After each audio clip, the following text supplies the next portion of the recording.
The biggest losers from the midweek Champions League action might not have been Chelsea, Manchester City, Liverpool, or even Tottenham after all. Vid sponsor index backlinks and pages fastaltimateindexing.com. Instead, it could prove to be Manchester United who are left ruining the poor performances of English clubs the most. Liverpool got the ball rolling with a calamitous showing against Galatasaray, while clown music might as well have been playing as Igor Tudor.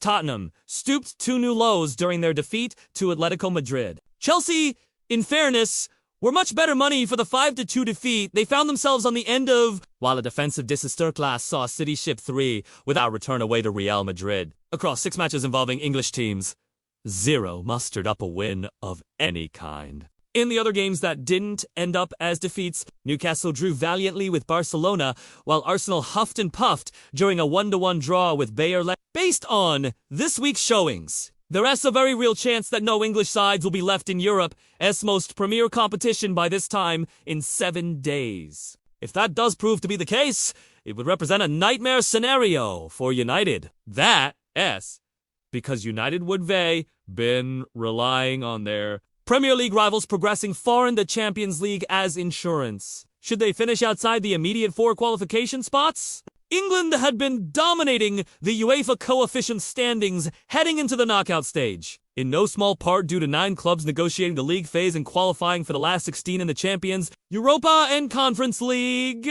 But if as many as 4 clubs across all 3 competitions crash out next week, it could represent a damaging blow, with the Italian, Spanish, and German top flights lurking just behind. The good news for United is that the top 2 nations will be granted an extra Champions League spot, meaning it would most likely need a late surge from the German or Italian teams to knock England out of the top 2. The bad news is that what looked like a previously unassailable spot at the top of the standings is a little shakier for the English teams right now. It ramps up the pressure to finish inside the top 4. As they do, you wouldn't want to be relying on factors out of their control to get back into the Champions League. 3 points currently separate United in 3rd to Chelsea in 5th, meaning it's likely to be a tight race right until the end. Vid sponsor index backlinks and pages fastaltimateindexing.com.